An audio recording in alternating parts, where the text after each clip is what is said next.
क्या है आबकारी घोटाला जिसकी जद में आए आपके बड़े नेता केजरीवाल को छोड़नी पड़ी सीएम की कुर्सी।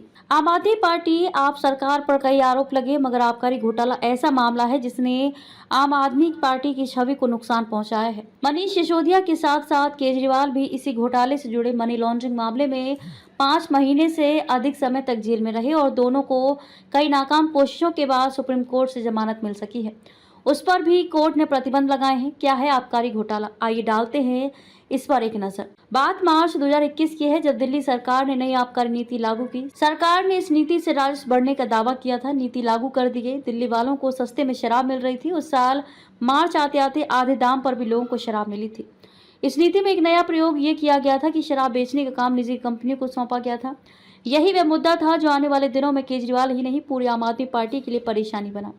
हालांकि आप हमेशा ही इसे एक फर्जी घोटाला बताती रही है। पार्टी का दावा है कि इस मामले में जांच एजेंसियों को आज तक एक भी सबूत नहीं मिला है। कौन होगा दिल्ली का नया सीएम, चौंका देगी केजरीवाल की रणनीति। 2 नामों पर चर्चा तेज। जेल से ही इस्तीफा देने वाले थे केजरीवाल, लेकिन क्यों रुक गए, सीएम ने खुद बताई वजह। एलजी ने की थी मामले में सीबीआई जांच की सिफारिश। एलजी वीके सक्सेना को मिली शिकायतों पर उस समय के मुख्य सचिव नरेश कुमार ने मामले की जांच की। उन्होंने एलजी को सौंपी रिपोर्ट में इससे बड़े घोटाले की बात कही और यहीं से ये मामला बढ़ता चला गया। 22 जुलाई 2022 को एलजी ने इस मामले में सीबीआई जांच की सिफारिश कर दी। 27 सितंबर 2022 को हुई पहली गिरफ्तारी। सीबीआई ने प्राथमिकी कर जांच शुरू की और केजरीवाल के करीबी माने जाने वाले मीडिया प्रभारी विजय नायर को 27 सितंबर 2022 को गिरफ्तार कर लिया।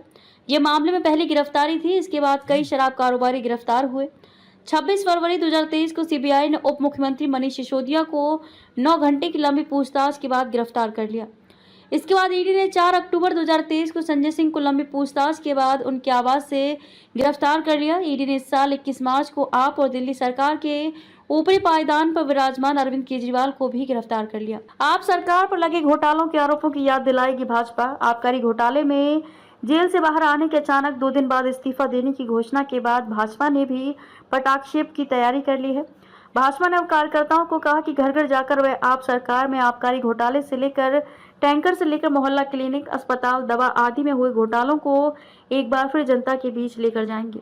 भाजपा ने अपने कार्यकर्ताओं को कहा कि जनता में क्षेत्रीय समस्याओं का समाधान न होना और आप सरकार में घोटाले होने से जनता परेशान है। ऐसे में जनता को आप सरकार के घोटालों को पुनः याद दिलाएं और जनता को जागरूक करें। हम हर चुनाव के लिए तैयार, वीरेंद्र सचदेवा। दिल्ली भाजपा अध्यक्ष वीरेंद्र सचदेवा ने कहा कि भाजपा 24 घंटे में 7 दिन काम करने वाली पार्टी है। हम हर चुनाव के लिए तैयार रहते हैं। हमारी हर विधानसभा में प्रत्याशी भी तैयार है। जब भी चुनाव होंगे भाजपा चुनाव जीत कर सरकार बनाएगी। उन्होंने एक कार्यकर्ताओं की बैठक में आह्वान किया कि अरविंद केजरीवाल हों, मनीष सिसोदिया, ये पूरी आम आदमी पार्टी ये भ्रष्टाचार छुपाने के मास्टर हैं। जेल का जवाब वोट से अभियान लोकसभा में आपने चलाया था, लेकिन दिल्ली की जनता ने 0 सीट दी। ऐसे में जनता की अदालत में पहले ही निर्णय हो चुका है। बस अब जनता को फिर से आप सरकार के घोटालों को बताएं और घर घर जाकर आप सरकार के कुशासन की पोल खोलें।